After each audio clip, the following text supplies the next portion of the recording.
Hello golfers, this is Kevin Ralbovsky. I'm taking a break from killing weeds on my teaching deck to make you another video. I'm here at Koalau Golf Course. It's just a breathtaking day. We're on the back nine. I'm on hole number 11, a par 5. And after the driver tutorial, I've hit a good drive, pretty long and straight. And now I'm faced with a second shot on a par 5.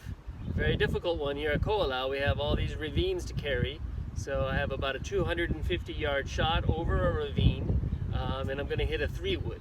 So today's lesson will be on hitting the 3-wood, which is something that not a lot of instructional videos go much in detail about. Fairway woods are very important, especially for the average player.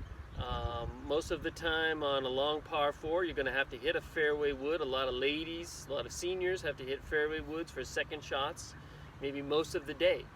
And you don't want to give up that yardage and hit a 7-wood or a 5-wood even. You'd like to hit maximum distance, so 3-wood becomes very appealing, except you have to be careful. 3-wood is going to require very good technique, and it's also going to require a good lie. So you have to be able to read the lie. So what that means is a fairly level stance, not on a hill, and the ball sitting up on the grass. So if you have no grass under the ball or the ball's in the rough, sitting down a little bit, we don't want to hit 3-wood. 3-wood will not get us out of those situations well. They'll generally cause mishitting. So 7-wood from a bad lie, you'll get surprising amount of distance. It's a very good approach. Fairway woods in general, we're going to use similar technique. The 3-wood, we have to be the most on point. So first thing that throws people off is, especially better players have issues sometimes with ball position.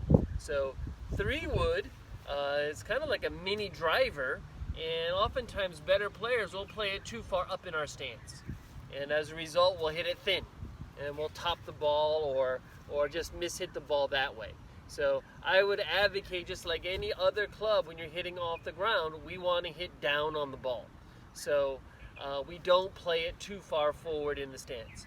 Maybe middle is fine, maybe an inch forward of middle. Some of that depends on the flexibility and how much weight shift you have. But for a lot of golfers, hitting 3-wood in the middle of the stance, maybe even back of middle, might help you hit down on the ball. Right? And we need to hit down on a ball to make it go up in the air. Right? So the more we play the ball forward in our stance, the more likely we're going to swing up on it and catch it thin or even top it. So that's something that you have to be careful. Even some pros have to be wary of that. Be mindful of ball position. Also, amateurs, I always see they use too much effort when they hit the 3-wood. They're trying to maximize the distance, hitting it like a driver effort. But you don't have the luxury of the tee under the ball.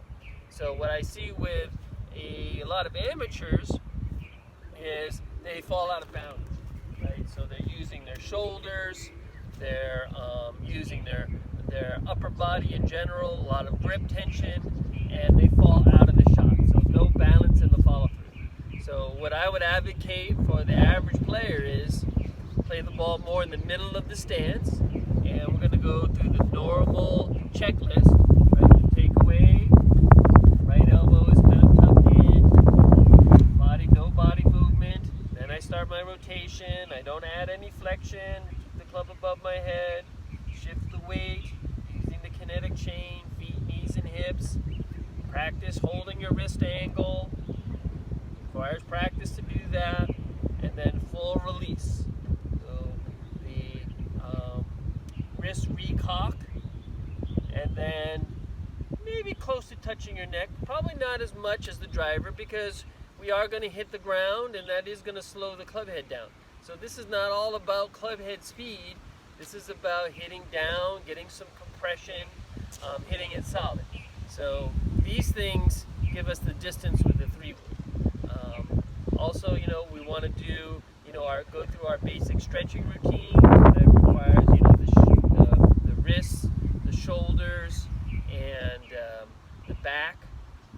But also I want to definitely recommend for 3-wood we need good balance. So I want everybody to be able to hold the follow through and count 1, 2, 3. Right? So that alone is going to smooth you out, and it will allow you to hit the ball more solid, right? Because we're not going to be muscling it so much. So those two things, ball position and using too much strain and muscle, especially upper body, I see that as a big problem for the average golfer.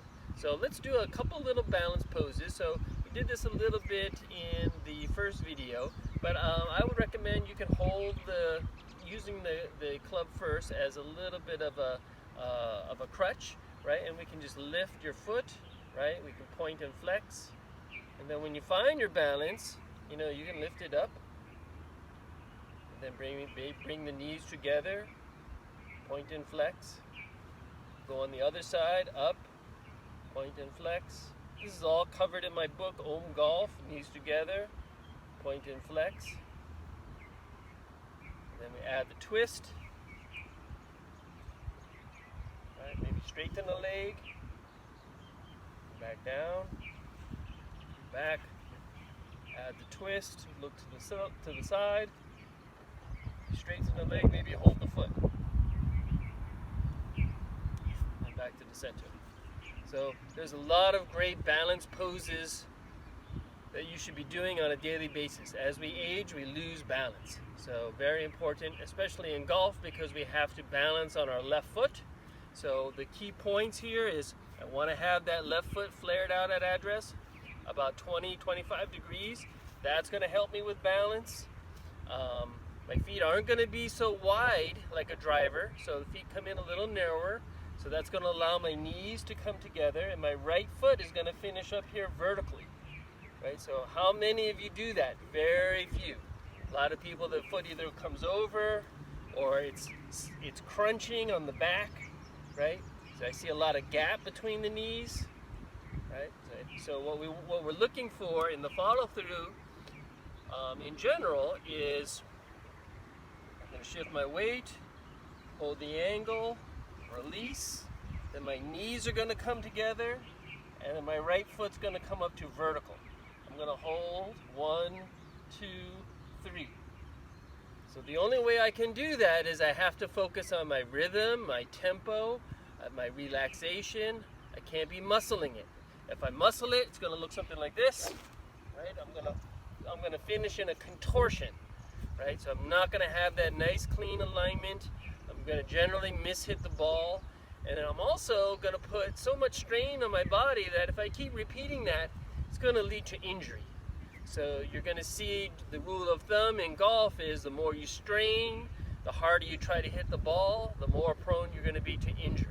So very important, not only you have to stretch, you have to do your balance exercises, and you have to swing with a sense of ease.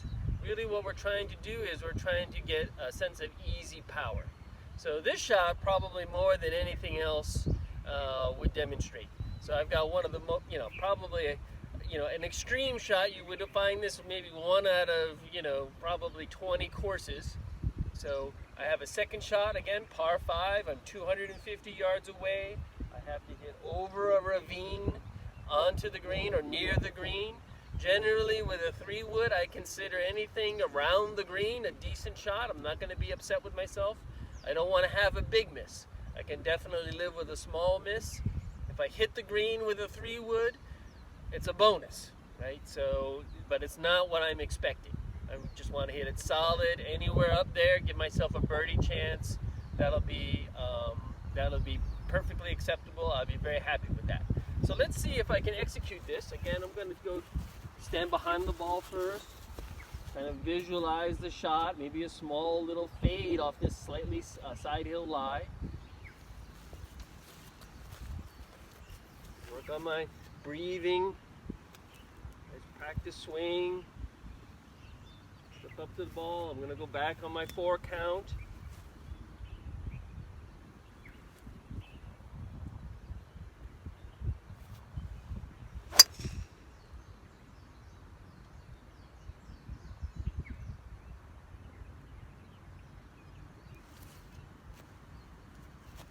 That was a good shot.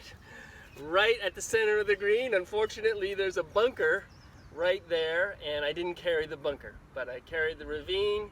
My ball's in the green side bunker, so I should have a pretty easy bunker shot to up and down it and make a birdie.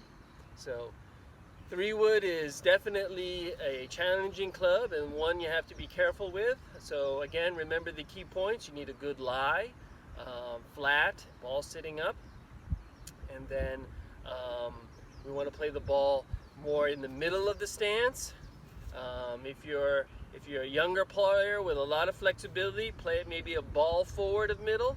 But if you play it too far forward, you're going to thin it and maybe top it, right? So don't be afraid to play the ball back in the stance. Why? Because that'll promote you hitting down on it, right? So hitting down on a club makes it go up. So even 3-wood, we want to hit down on the ball to make it go up.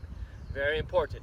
If you're level or catching it on the upswing, it's always going to be some kind of thin shot, right? And you're going to lose distance because the ball won't go high enough, right? So that shot that I hit was very high, right? Ball was maybe just slightly forward of middle, and I caught it on the downswing.